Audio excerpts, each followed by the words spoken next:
So dear students, dear guests, welcome to the last lecture of our joint seminar, Global Challenges to Development, No Poverty. This course is a partnership between the Global Awareness Education at the University of Tübingen in Germany and the State University of Maringá in Brazil. This course will address the interrelated aspects of poverty, looking at different approaches and strategies to address poverty in different contexts. It includes an overview of definitions, the scope of different forms and dimensions of poverty, social protection systems and policies, links between poverty, gender, and access to resources, analysis of policy frameworks at different levels, and actual and potential strategies to support accelerated investment in poverty eradication.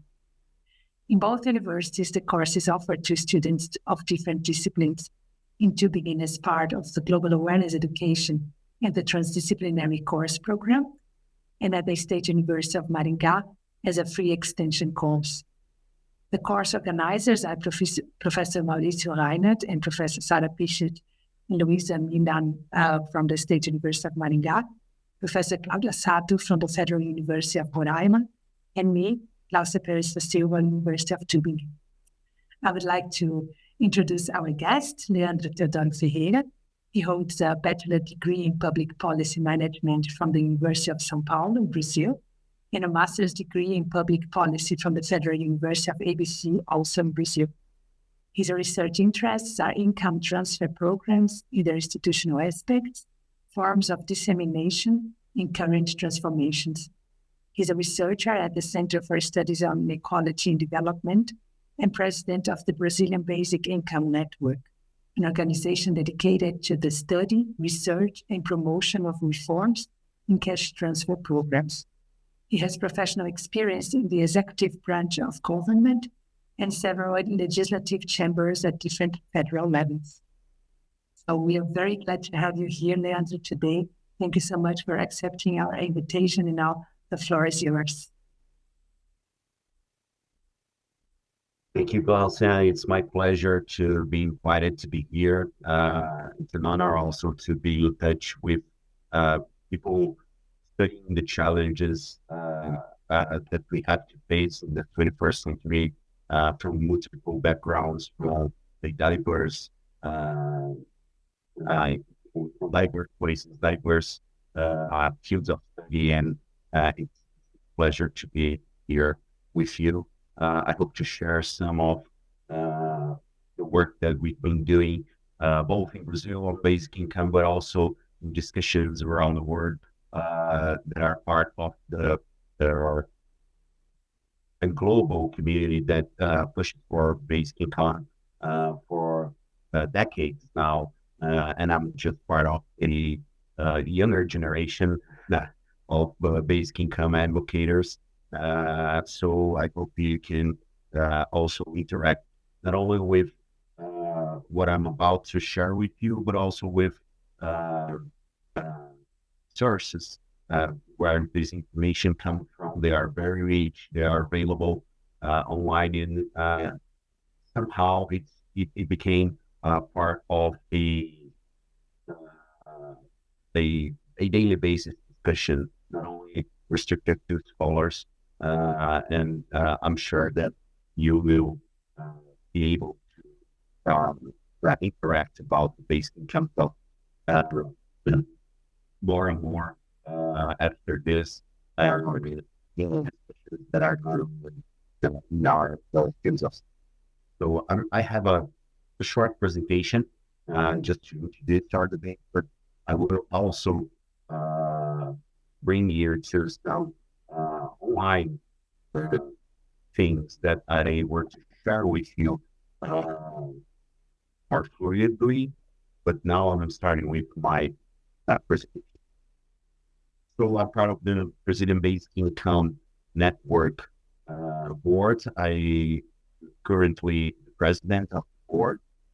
So this is an organization that brings together, this Glaucia mentioned, teachers, researchers, activists, volunteers, enthusiasts of basic income that are more and more connected to push for with basic income-like programs, reforms, and also for public knowledge on basic income. As you might be aware, basic income brought together a number of discussions in recent years in which, for the good, as I view it, are not restricted to specialists in social policy and also in research in general, but economists, for example, that have a traditional mathematician. So what we have now is people that are approaching the basic income topics not only to understand and to search for knowledge, but also to push for it as a social movement. So currently, my activities, they go from structuring research to organizing picnics in favor of basic income. So, and that's a real example. So we have march, we have picnics, we have social gatherings, we have field sessions on basic income in Brazil right now. I'm aware that you the Our Right to Live documentary. This is one of the documentaries that we usually use as part of these social gathering activities that are in our role of activities right now. But also researching is a very important topic from of the basic income talk from the very beginning of the discussion. Since it came from the Beyond Basic Income Earth Network, which we are affiliated to, has a scholar background, was founded in 1986 by Philippe Lamparis and others in Louvain, in Belgium. And we are affiliated to it as a national organization. Let's go straight to the question, what is the basic income? Well, there are very strong discussions, very intense discussions, not about the characteristics of a basic income, but a first condition, which is, and it's not here, I miss it, but this is a basic income should be paid by it should be paid by a state. It should be paid by a collective political organization that uses part of its resources to fund a basic income. That's very important because right now, after the pandemic, but also in those years that discussions about the future of work are taking place, many pilots and experiences have been funded by private actors, such as a recent experience in Kenya going on, for example, organized by directly that NGO from the United States, funded, for example, by Google. So, is it a basic income or not? Well, it probably has an impact in those years in which these kind of things are organized that are meaningful for the basic income discussions are following from the data construction point of view. It's very important, and that's the goal of such a experiences. But it's a condition for a real basic income to be paid by a community because it has to come from its own resources. So being paid by a state, for example, means that the revenue is something negotiated politically in that community. It means that it was established as part of the distribution of resources in that community, opposed to something that comes, for example, from the initiative that is privately funded to test basic income. And that is an in-case discussion because there's momentum in favor of basic income pilots and experiences. There's momentum for a sector opinion organized by Given Directly. But not only there, you have, for example, even in German, something that was organized in Berlin, for example, called Graudencoming, which was something privately funded. You have the Stockton experience. It got really famous, especially in the US. It took place at the same time as the Finland experiment, in which 125 people were given $500 for 2 years, $500 a month for 2 years. So it was private funded, for example, by a initiative established by one of the social media Twitter founders. So to make it easier to discuss in terms of the political science, of the philosophy, and also from the economics, because you have to find the resources. Being paid by a political community is very important.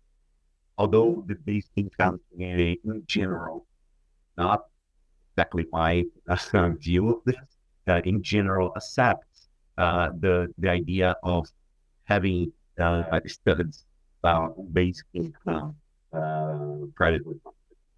Not only that, but also the payment itself. But I would like to recommend you to go through this, specifically if you want to know more about the opinion. Of free money from 2022, so it's very recent. It's available on Twitter. On Netflix. So you can find some information about not only the experiment itself, but also the discussion around whether it is something ethical to be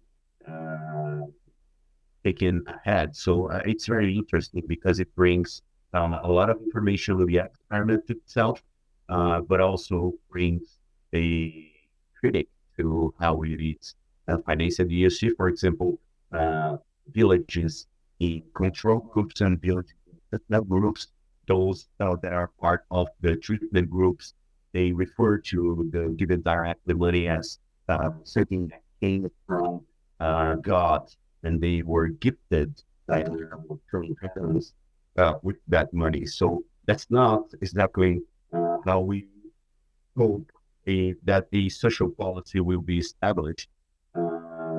If you have to negotiate, for example, their resources in so, well, this is a long explanation for one of the conditions, which is being paid by a political community. Of course, it is not a definition that I use myself. It's something created by political parties, which is the main basic income reference. Since he was responsible for bringing people together in 1986, and it's still very much in activity. He's a professor at Leuven in Belgium. So this is something that he proposed and was his guideline for the basic income. But also, we have characteristics of basic income, that are not as well known as the universal characteristics. To go through it. The first of them is a basic income is a periodic payment. It's paid at regular intervals. For example, a month, a week, every 2 weeks. So it's something that is a characteristics that means that people will have the security that they will be paid that specific amount in that specific interval. So this is very important because it's not only about the design the issue, it's also about bringing people some stability when it comes to earnings and income that people can count with. And we talk about stability a lot when it comes to financial markets, for example. People propose that stability should be a goal to be pursued for investments, for the financial sector. So it's also important for social policy, and it's even more important for people living in poverty, because knowing how much they can count with until the end of a month for the interval, depending on the interval that is established, is something meaningful. So it's a periodic payment. It also has something to do with how much that community produces together in that specific period.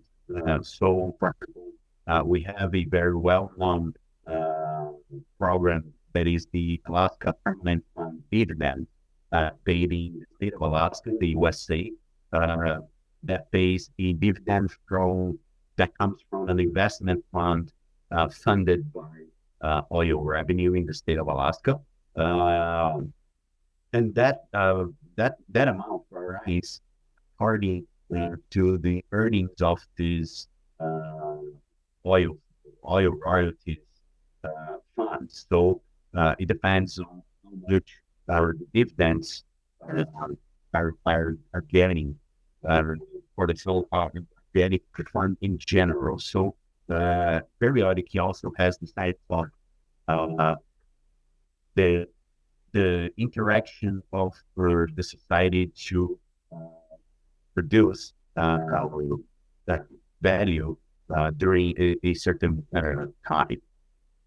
This has something also to do with the discussion that is growing up, especially in Europe, as I see it, that are proposing an alternative version of a income guarantee program that is the lump sum that should be paid, for example, when someone gets to 20 years old or 21 years old and gets a huge amount of money.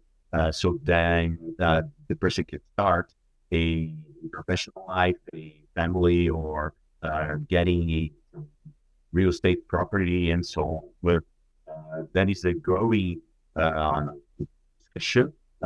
Thomas Piketty, for example, dives into it a lot, proposing this, let's say, lump sum at some point of life. It's a important policy. Well, it's paid in cash, of course. So kind of obvious, but when you come to social policy, you will see that it's not so obvious. If you look, for example, the design of the actual minimum income schemes that exist. Also, again, we can go to the United States to check an example for when you consider, for example, food stamps. Food stamps are vouchers that someone should use to buy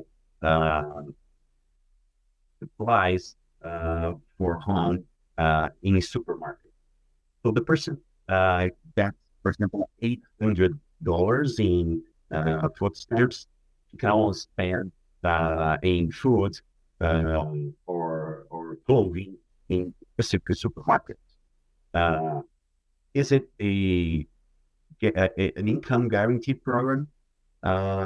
Perhaps, but certainly not a one designed with the concern of a cash payment, a cash payment characteristics that would bring to that individual a possibility of choosing where to spend this money. So if you get food stamps, you cannot buy things that you want to buy or that you consider important to be bought for the family for yourself.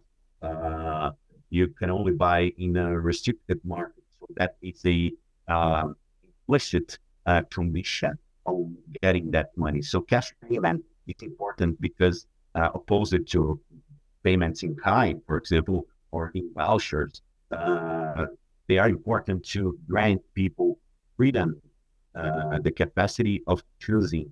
And I know that's a very liberal position to go off in this level of discussion, because the possibility of choosing where to spend is usually associated with public choice, for example, here in economics, in which the economization of the society in terms of all its choices could be something that brings society to advance in terms of common good, right? It is not the case here. It's more like overcoming situations like what we had in Brazil for years. It still happens in a lot of cases of paternalism, in which, for example, someone has the control of part of the supplies, let's say food, and can distribute it according to its interest. So using money to pay a social program bring people more capacity to choose, so they have more freedom. It's very important. And when you go to social policy, you see it's not so obvious in terms of policy design. It is individual. That's also very important. Usually, social policy goes to households in terms of who gets the money. So, of course, they have achievements like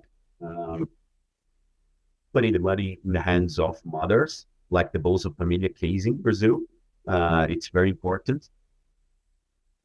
But if you consider the people that are in a certain household, and they have different amount of benefits depending on their age, depending on their ties with the labor market, depending on whether they work or not, whether they can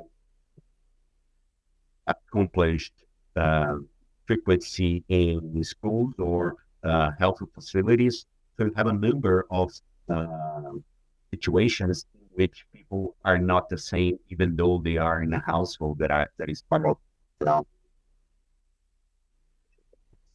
beneficial. Being individual is very important, and we have to be realistic. Someone can get payments using the household reference, but at least programs should take into consideration that calculating the amount to be paid should be in an individual basis to consider everybody in the same level, in the same grounds. So we call it in the Brazilian-based income network the citizenship treatment that a state provides its different systems. So if you have an individual reference for social policy, you can definitely standardize the citizenship recognizement in society. So depending on the conditions that you have is very important. We have a unequal society in Brazil, for example, and I'll give you an example of this. well, I have a son, he is 6 years old, and I have a tax credit rebate. It's a deduction in the taxes that I pay that are part of what I get as a family, and it's around 200 reais a month if you split it by 12 months. A Bolsa Família mother has 150 reais for a child in the Bolsa Família program. So if the child is from 0 to 6 years, and if it's from 7 to 18 years, it's 50 gallons. So my son will have a benefit of approximately 200 reais until he earns instantly, while the Bolsa Família mother that lives below the poverty line has different amount for example, the children depending on their age. So being individual is also very important in terms of how the state recognizes citizenship. Well, it's universal, and it's much easier to explain it because a lot of people know basic income because now this characteristic, right? Now being universal is what basic income is known for, right? But as you can imagine, it is also not that obvious, right? Because people will ask, why to be universal, right? That's not only about discussing the specific characteristics, but why getting it universal. And of course, years and years of discussions have multiplied arguments about it. But the one that I like the most is that paying it universally means, as in the case of the individual characteristics, a form of treatment by that specific political community that considers everybody the same in terms of what they should get, right? It doesn't mean that being universal is making the whole population better because of the payments. And that is important, specifically in the case of rich people. Why to pay rich people are the same? And that's the natural question, right? The thing is, although you pay it universally, not everybody will be better off if you pay universal, because you have to adjust taxation, for example, for the top tier of the thresholds that if you want to make it possible. So net receivers are different from net contributors for it to be universal. That's a very important discussion because including, for example, the last political, when it comes to discussions like that, well, you might think it would be natural that the left-wing parties, for example, any left-wing party around the world would like to bring money to the hands of the system, for example, preserving their social services. But people think that the universal program would make the rich better off as much as it makes poor people better off. Well, being universal doesn't mean being a net receiver of the program. Being universal doesn't mean being a net contributor to the program to happen. So the idea here is that you have to adjust levels of taxation, you have to adjust levels of benefits, you have to correct that using the tax credit, for example. Using a a income tax, right? If that produces inequality. So being universal doesn't mean everybody will be better off, right? It's very important to have that in mind because you that are concentrated in the acts of paying the rich people, right? Now, what I want you to think of, besides these arguments of who gets a not benefit, is that in some societies, there's such an extreme level of inequality that paying everybody in that specific society would make the society more equal, even though you don't even correct the benefits that the rich would have.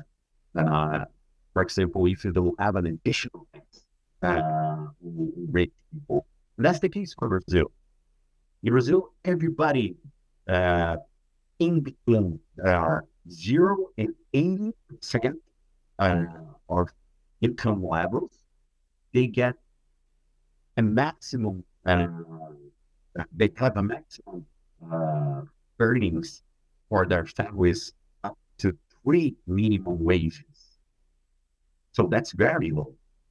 So a family living with, for example, a little more than 3,500 reais, which is probably $800, right?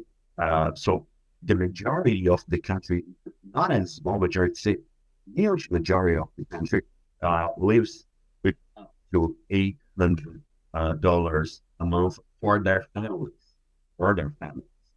So we start to have some differentiation when it comes to 80% to 95% of the threshold. These people are the middle class. It's 15% of the Brazilian society. Then you have 95, 99%. This would have to, this is where the correction of the benefits would have to start to be universally. But you have only 1% of the wealth distribution that get 40% of the wealth of the country. So it's a very unequal society, which means that statistically, if you pay everybody, then you are actually turning into a more equal society, even though the rich people get it, even without no correction. So universal is a hot topic for basic income, of course, and it motivates a lot of people to get into this debate. And you have other benefits also, for example, which are controversial. A lot of people say we would reduce bureaucracy, or in terms of how to make people get benefits. We will reduce the findings with monitoring, for example, monitoring social numbers and monitoring people getting the benefits, and monitoring people levels of income, and would save some resources. I honestly don't think that should be the focus. Of course, you have less bureaucracy, but you also have to keep track of the benefit theories, even though it's a universal eligibility criteria, right?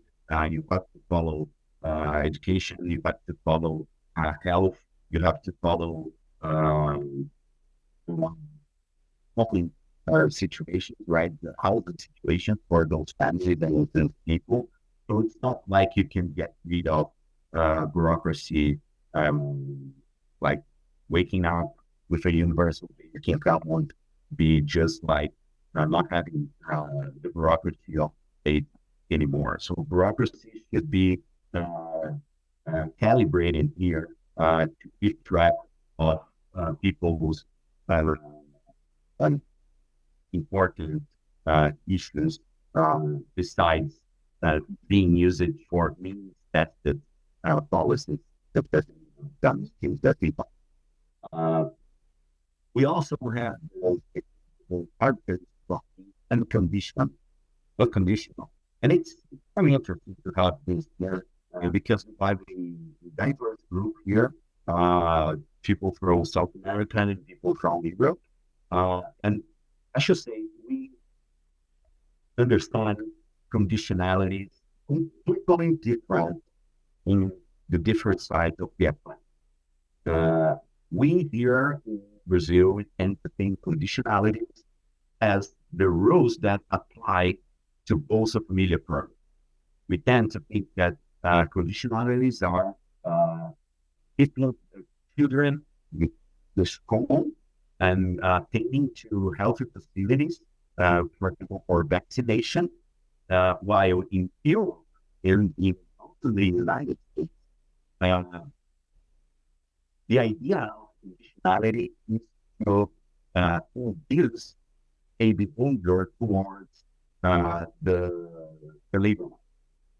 So, conditionality in the case of Europe is proving, for example, that you are looking for a job or that you are training for a certification, or that you are, in the case of the United States, working a minimal number of hours so you can apply to social benefits such as their earned contact credit, which is more or less like our Bolsa Familia, but you can only in first place if you work a minimal number of hours in the previous year.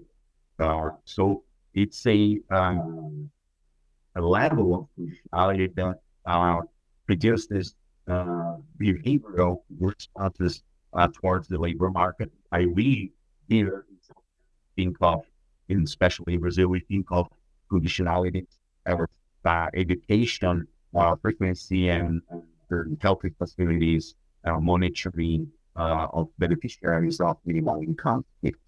So I think I might be this level that we are. Of course, it's something you can understand, but I would say that especially for Brazilians, we should understand conditionalities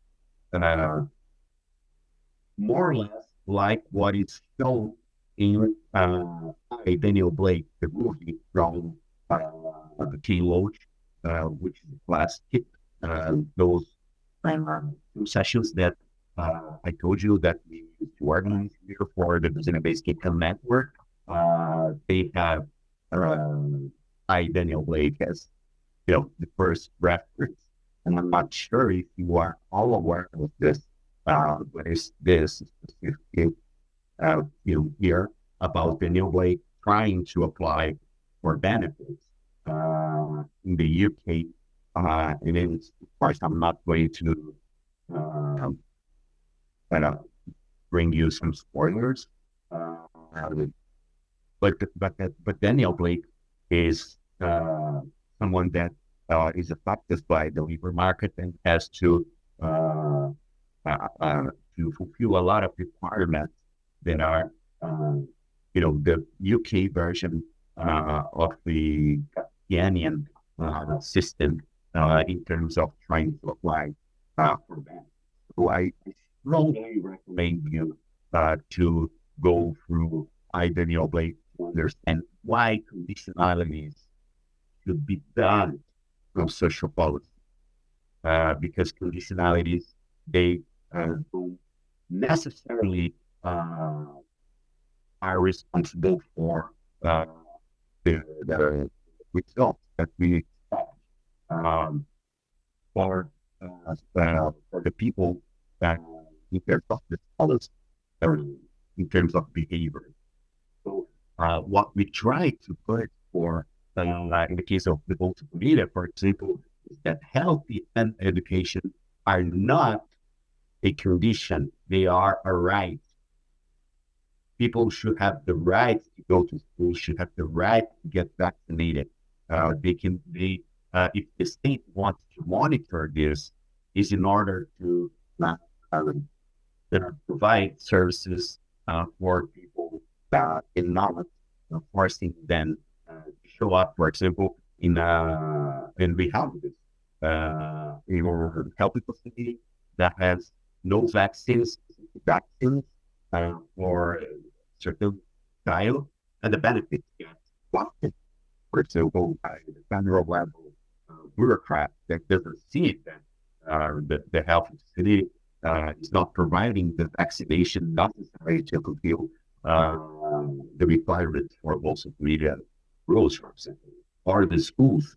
If you don't have spots in schools, that happens in Brazil, or if you don't even have schools around rural communities, for example, it's much harder to fulfill the requirements in terms of education. So, health and education are something to be understood as right. When you think of conditionalities, we should also consider behavioral responses that are expected from beneficiaries that are not the single responsible for the results that we want to get. So, Daniel Blake's much better than me talking about this goal. That leads us to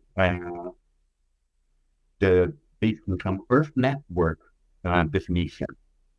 So a basic income is a periodic cash payment unconditionally delivered to all on an individual basis without the or work requirement. So if you want to go through from debates at scholar level, then the academic level, please use this definition because this has been debated for 30 years and it's redebated every year. So it's separately a closest that we can get to the consensus in terms of what a basic income is without going through the characteristics that are just being heard more detained. So if you need to talk about basic income in the scholar level, I would suggest this as the definition that you need, and that is the right reference. Not the right in terms of, being validated, but the right in terms of being the closest that we can get to a concept. This is in Bien website. Also, this is in the Bien website, which is basedincome.org. But of course, as everything in life, it's not a consensus. But I told you it's the closest that there is a growing support for at least two additional characteristics of what a basic income should be. So the problem is not about bringing those two other characteristics to the debate like I just did. It's more about how to bring those characteristics to this phrase, because that has an impact in terms of semantics and the philosophy of them. But there is growing support for those two other characters, like being uniform and being sufficient.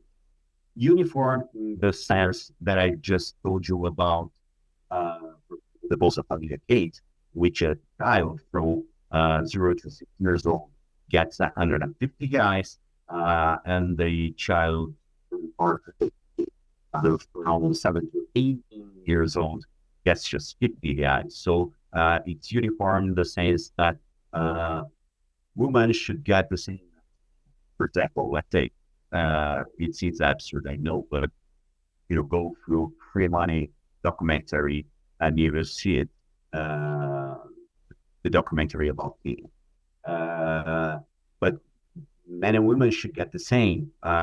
Old people and young people should get the same. That's very controversial. I think we don't have anybody from the U.S. in the room, but we have proposals in the United States, for example, meaning to consider paying people from 18 years old to up to 64 years old, saying that, for example, if you accomplish 65 years old in the U.S., you have minimum income schemes, that is the pension schemes. So we should not consider elderly people in this case. You have proposals in Europe that consider that a basic income should be, for example, half of the amount of an adult to a child, for example, and that has the connection to the discussion on whether you need, for example, to give the same to a child if the child is part of a family, and you have factors that can make the income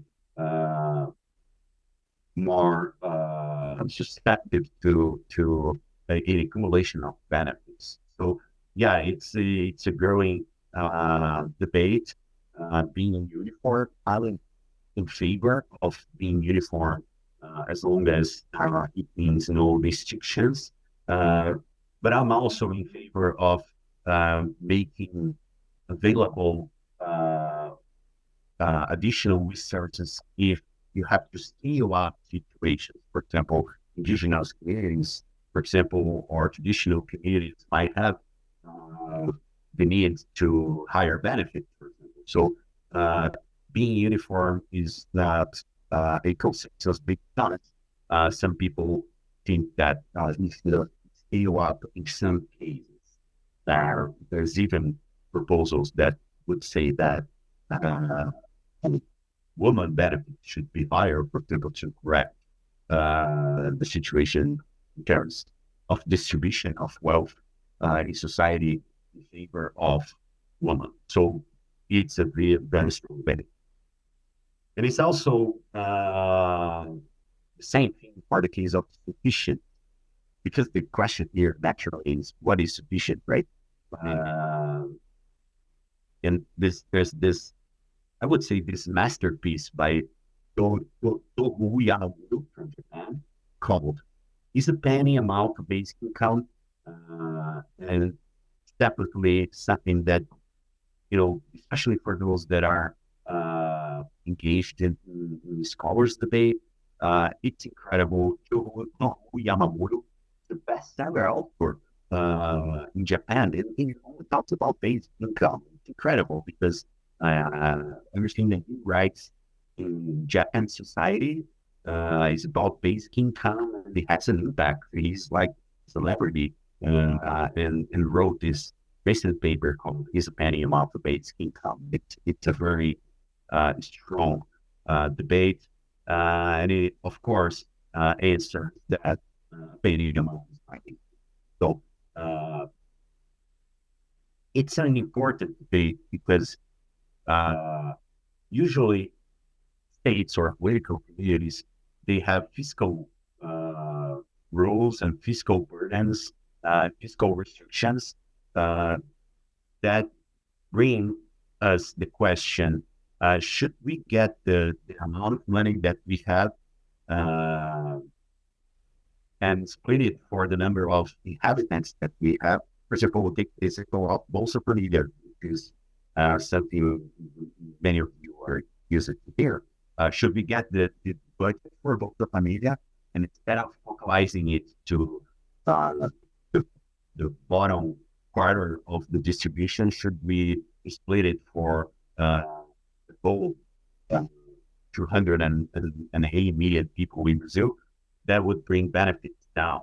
The discussion about sufficiency is not only about people getting it and fulfilling all their needs, but also a discussion about budget and how to start the basic income. Because as you will see,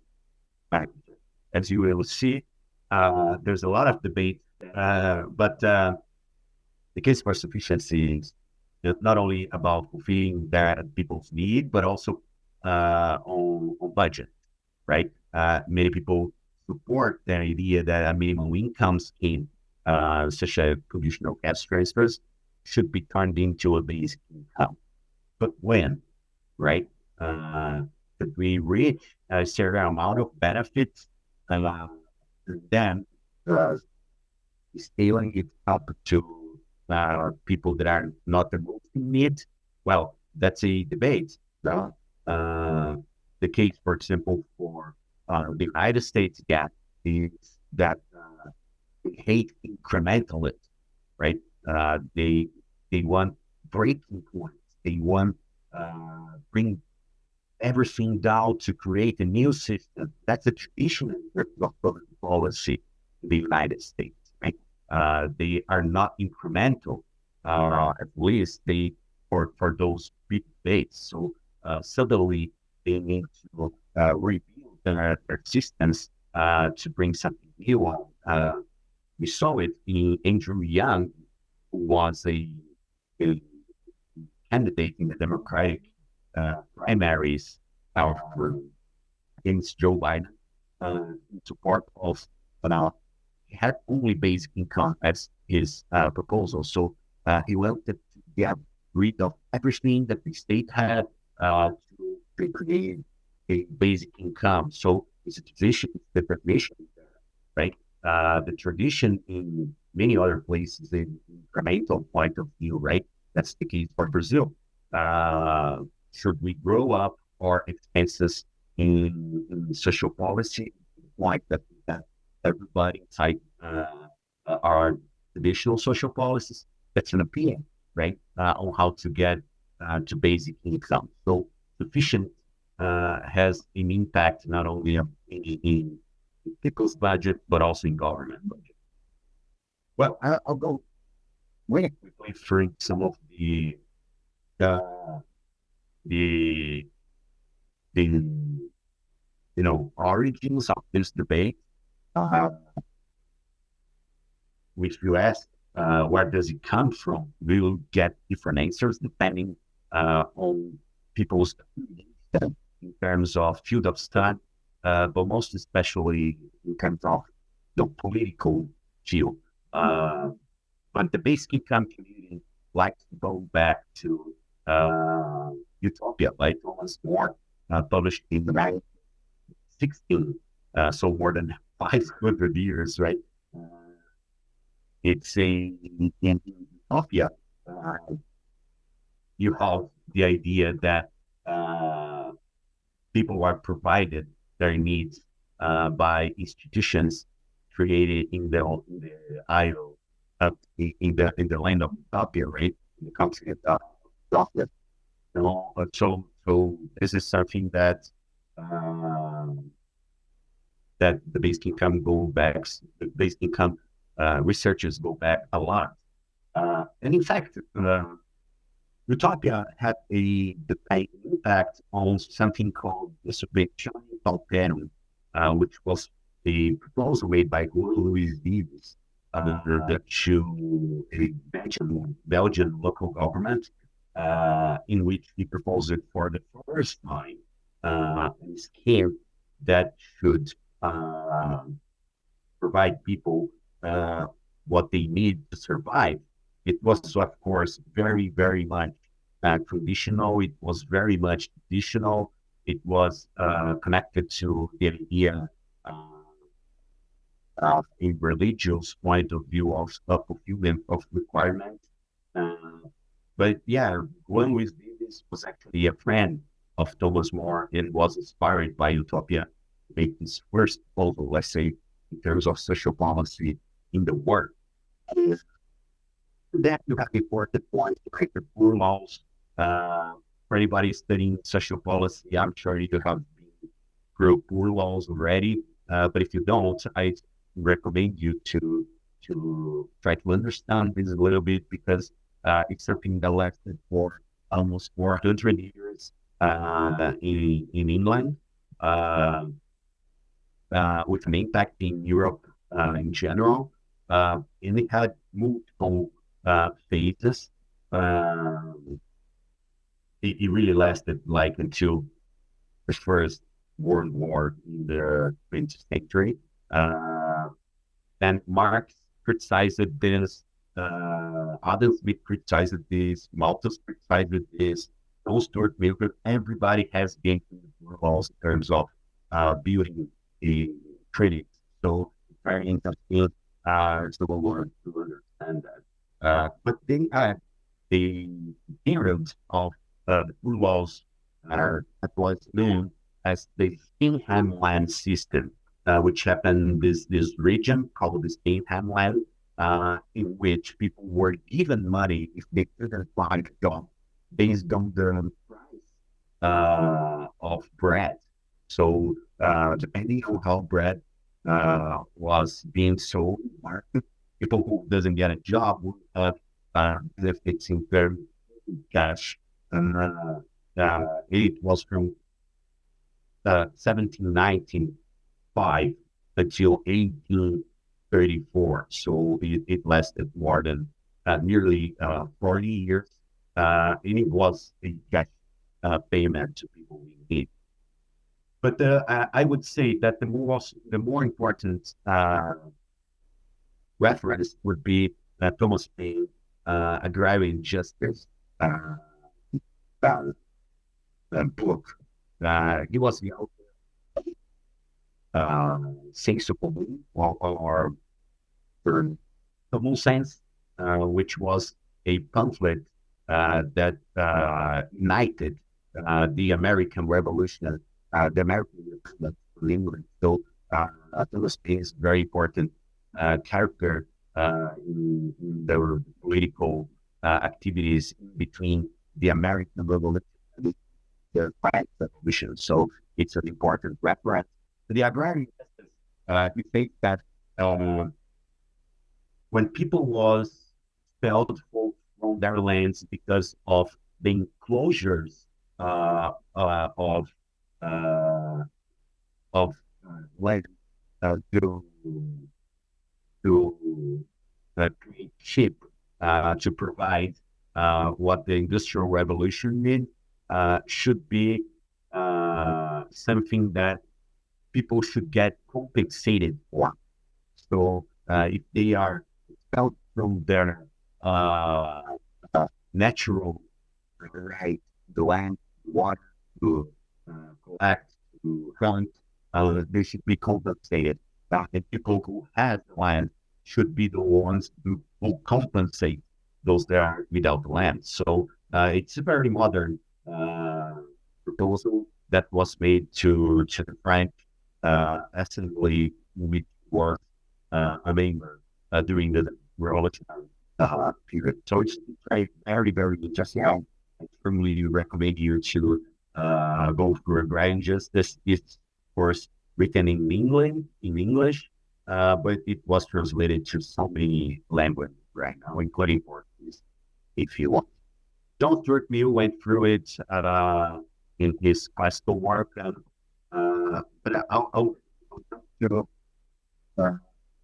asking to try to bring you the idea of how we could be part of a transition to basic income.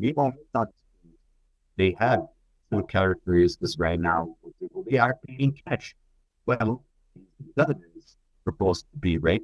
But it's residual. It's usually towards people in poverty. Or I didn't translate that. Exige comprovações means so people have to prove that they are poor enough to get it. They have multiple conditionalities, as I told you, education in the case of Brazil, but labor market behavior in the case of Europe. They are they use households for reference. Then they have different formats like direct payment, negative income taxes, tax credit, and so on. So but the thing is, the most important thing is, and I want you to keep that in mind so we could go to our debate. I'm sure you heard about experiences based on how, for example, Finland. Finland tested that for 2 years. It was a government the tax. 2,000 people had their benefits, the traditional benefits, by a unconditional payment for 2 years. And the idea there was to understand the impact that it had on people's lives, essentially their labor market participation. Well, 2,000 people for 2 years. It was something that had the international impact. Nowadays, it's still generating studies and debates around the world, not only in the basic income community, but if you go through news from years ago, for example, you would see BBC covering it like every 2 weeks they were there covering this experiment. Well, it's an important achievement for basic income to execute our experiments in a national level. But let's be, reasonable here and look, for example, Bolsa Família. Bolsa Família in Brazil reaches 57 million people. It's more than a quarter of the population. So it is paid in cash. Somehow it's calculated on an individual level, so it meets some of the requirements, and it has always been growing up in terms of the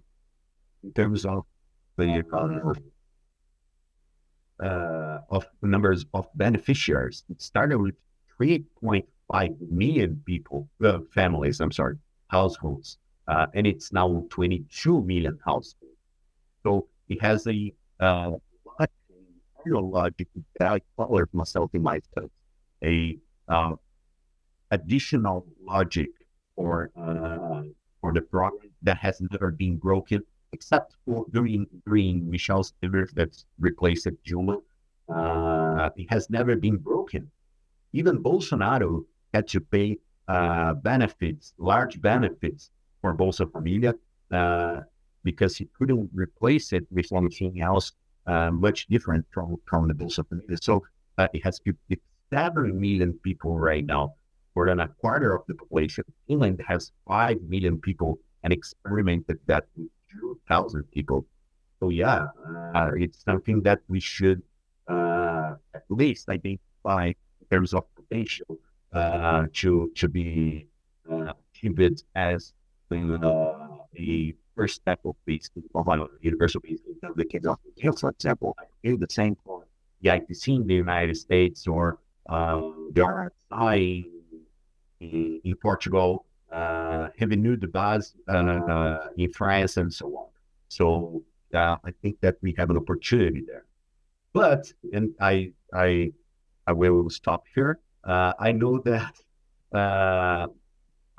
important thing is that I know that there's a lot of impact in the base income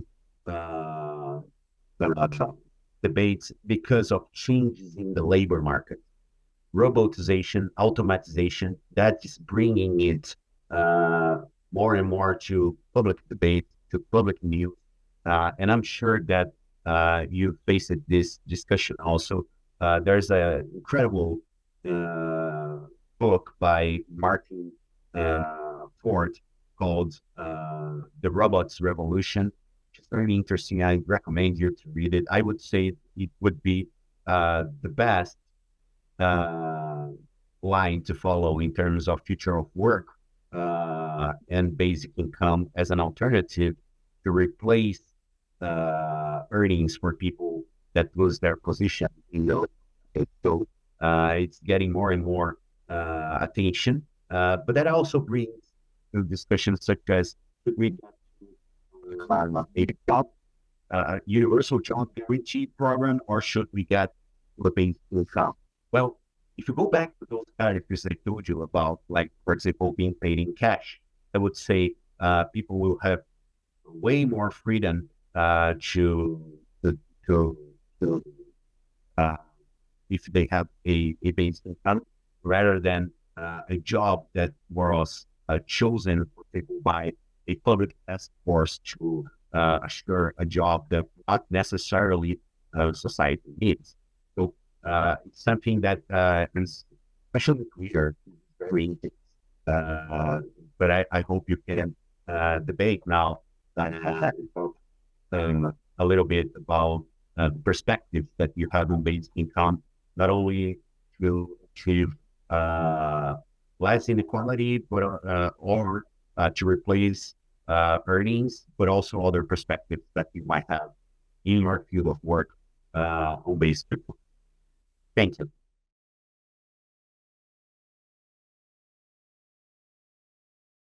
Well, I just came from South Korea recently. I was in the Bien Congress that was held in Seoul. And although people usually have South Korea as an example of a nation that developed itself, right? They view it as a good example in general in economics. If you go to South Korea, it's not like the parasite movie. I don't know about a lot of movies, right? I hope you can enjoy it. But Parasite, the movie, well, I was very impressed that spent like 10 days in South Korea. And it was much like that. It's a unequal society, and many of those people are poor people, right? South Korea, I would say, the main competitor right now for a national basic income. It's a growing debate there. There is a political part devoted to basic income alone. They have a provincial program in Young that is taking place, and it's an incredible program that is definitely a seat of a national basic income. I would say that South Korea is like the outside of the U.S., Europe. Is right. I would say the South Korea is the main investor. But as I told you, minimum income schemes, they have been created at least for some residual coverage of poor people that contain in its own origins the possibility of turning into a basic income, depending on the logic that they build up, right? That's the case for Brazil. Brazil has a net. I didn't spend a lot of time in Brazil as I could be, John, but Brazil has a national law that is sanctioned by Lula since 2004 that establishes that we should reach a basic income, a universal basic income that is called by the law a citizen basic income in the future of our social policies. Bolsa Família law, the recent law by this government, it says the first article of the law that Bolsa Família is the first step in terms of the Renda Básica de Cidadania, the citizen basic income law.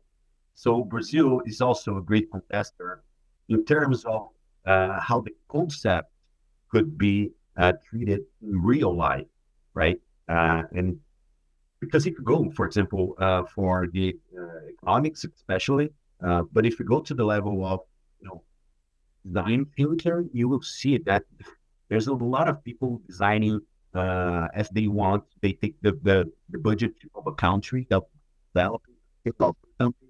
They take the whole spends in social policy, and they simulate the benefit of a universal basic income, and they bring it to the government and say, well, it's better if you do that.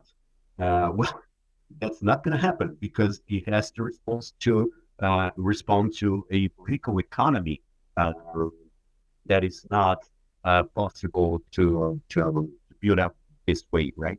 But Brazil, for sure, and I would say Mexico has a very interesting debate because they even had in the Ciudad de Mexico institution the idea of bringing basic income to the constitution of the Ciudad de Mexico. It didn't pass, but I would say that at the federal level it had an impact. But I would say that more important than the debate itself is the real life. And as we have Bolsa Família in Brazil, they have Oportunidade, which is a people-in program in the Mexican society. So what brings the possibility in Mexico to thinking about it is also expanding of maximizing the minimum incomes in towards the Africa, of course, is a much harder debate, but South Africa has a lot of ideas around the child tax, child credit. So it would be something universal for children, for example, and it would definitely be a step towards basic income. If you think, for example, everybody until certain age should get benefits. Even if you don't consider this the law in the first place, the first step of basic income in terms of real life debate, that is a stage that should be understood as such. And South Africa has a real interesting thing going on in terms of child benefits.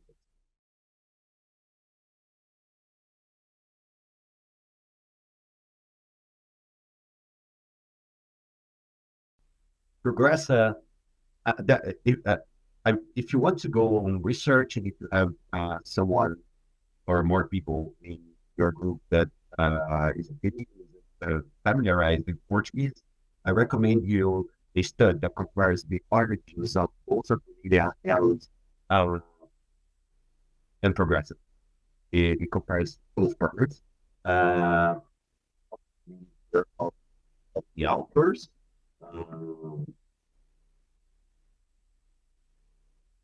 And it's maybe to 4 years or more. But the code that was published here really compares Progressa and Bolsa Família, and it shows that Progressa was more heavily impacted by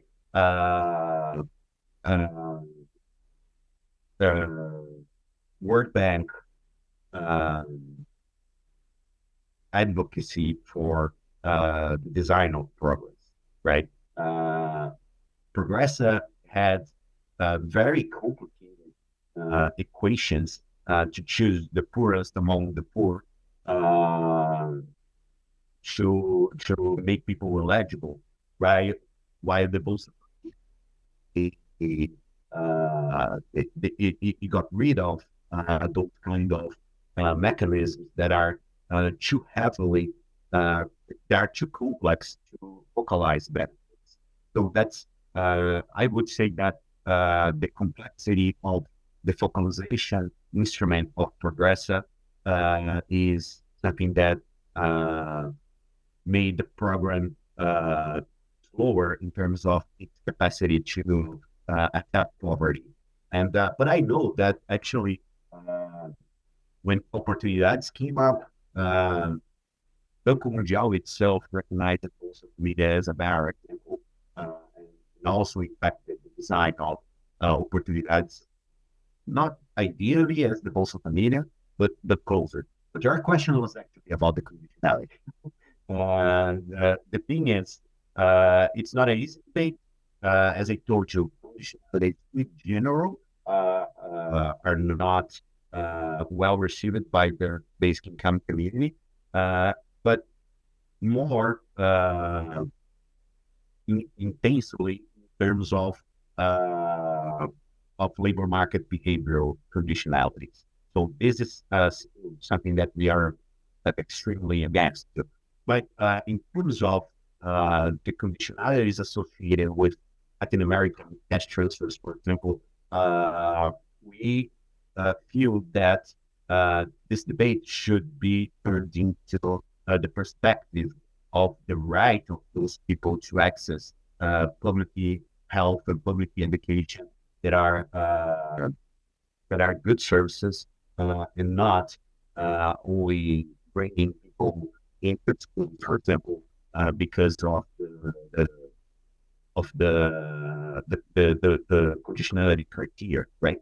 But the thing is, it's much harder to talk about this when it comes to health and education monitoring issues, for example. So I understand that I would, in my political activities as a leader of the Brazilian-based income network, I would push for all the other characteristics of the basic income that I went through before even trying to get to the conditionality debate when it comes to health and education. It's very hard.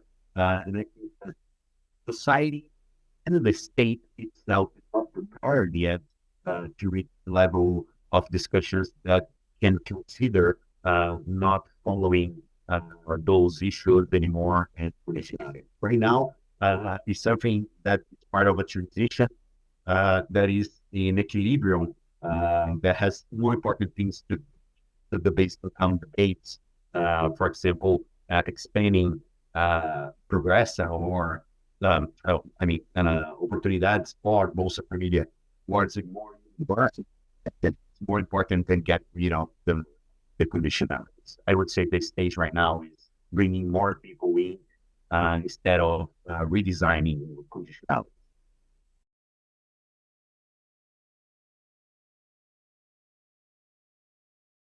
They are very pertinent. They are very important. First of all, as I told you,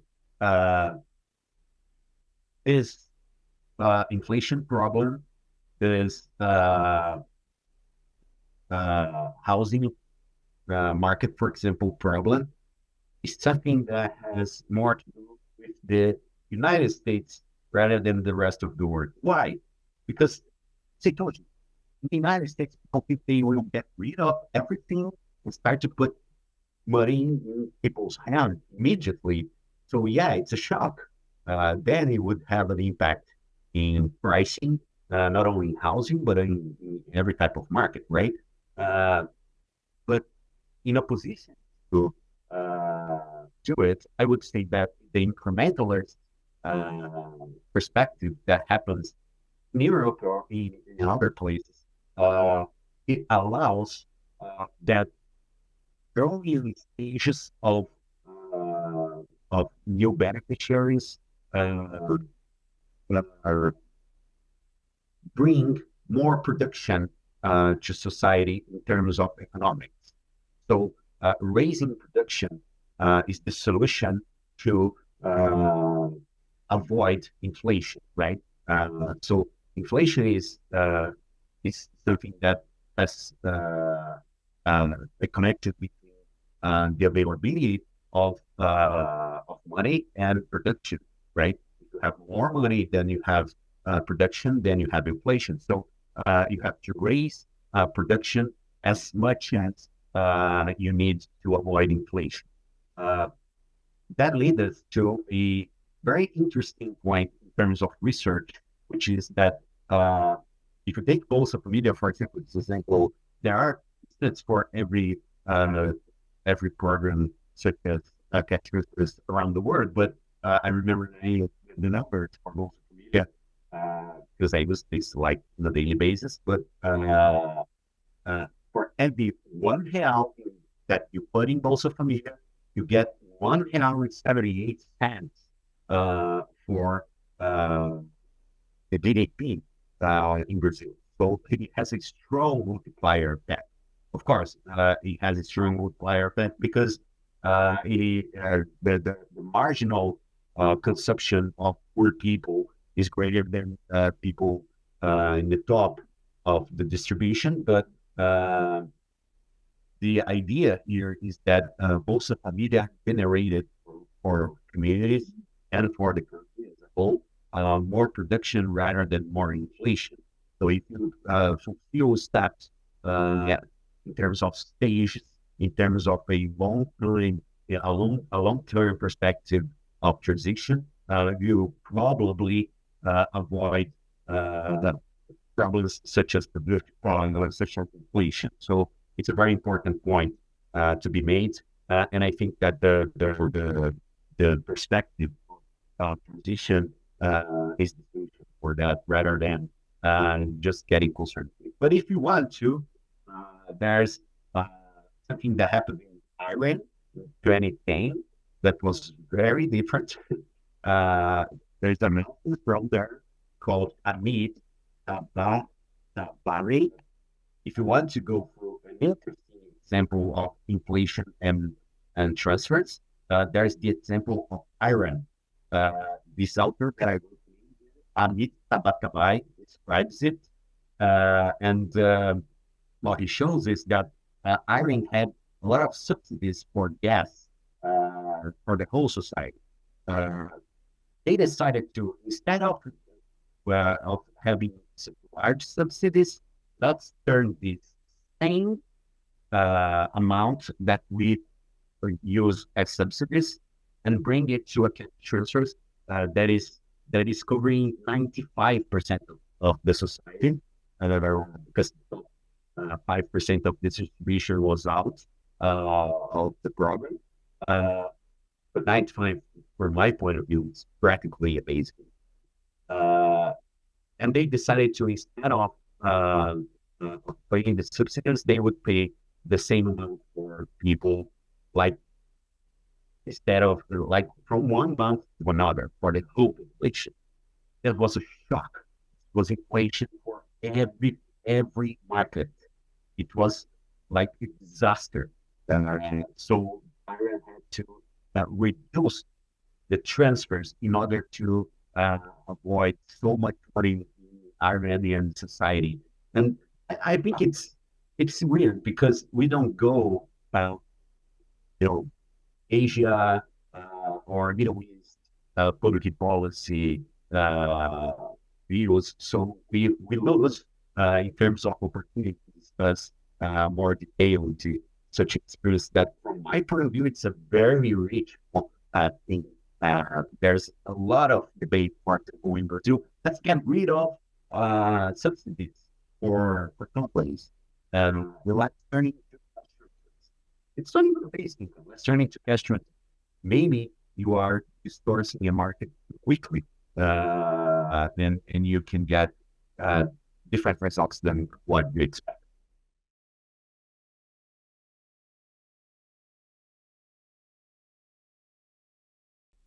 There is a level into which you have tax rate to avoid increasing inequality. The thing is, in Brazil, if you find the money, like for example, if I don't know if you are familiarized with the with monetary theory and the ideas of the new monetary theory. That the idea that you can print money as much as you want to finance the state and you have good results. It's a school of thinking, economics. But let's say, go in Brazil, and you pay the same for everybody. Brazil is an unequal society that you wouldn't have to correct the top of the distribution to get inequality reduced, because there's more people that would be like traditional beneficiaries or would be eligible to traditional programs. But of course, that for a justice perspective, from a just distribution perspective, have to tax the rich. You have multiple ways to do it, right? But one of them is thinking that net receivers of base income are not net contributors for a base income, although everybody receives. So if you establish a certain threshold, to which someone that is above it would pay taxes, then you could correct that using income tax, for example, like raising income tax to a level in which the person, even though the person gets the benefit exempted, it will be paid exposed. So it's of course a concept, but it has implications for real life. For example, in the case of Brazil, rich people, they get the benefit. I told you, I have a son. I have the tax reduction because I have it as a benefit from the income tax system, right? So what happens in Brazil, in the case of Brazil and in the case of other countries also, is that rich people have subsidies that you can correct and make the distribution way more just than we have nowadays. And that's the case for people, definitely. But that is also for other countries. But, have in mind that net contributors, net receivers are not the same as net contributors, and rich people should be included as net contributors instead of net receivers by an adjustment made the income tax that each country has. That is an important question, because Milton Friedman is someone that every now and then, especially people that are liberals, they rededicate Milton Friedman as someone that pushes for this idea. In some cases, people that are new to the debate that Milton Friedman created the idea of universal minimum income, which is the term that he uses. That's the point. What I try to show you is that it has 500 years of debate, but the Milton Friedman scheme is based on a negative income tax, the income tax, right?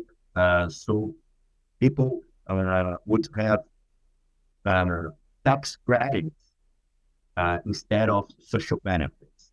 And that's pretty much how the US EITC program, for example, works. So it has something to do with your question, because the tax system can correct the possible injustice created by the fact of paying universal. I just want to say thank you. It's an amazing opportunity to, it's like one of the last activities of the year. So I'm saying goodbye to 2023 in a very good mood after having your questions and the opportunity to talk to you. So appreciate we keep in touch. I also recommend you, I'm in Rio de Janeiro, I'm going to Maricá. I also recommend you to go through the website of the Maricá Basic Income Evaluation program. Maricá has a local basic income initiative that is a city of Rio de Janeiro. It's very to follow it also, including from the scholar point of view. So it was quite an opportunity. Please forgive me for if I let anything uncovered anyway.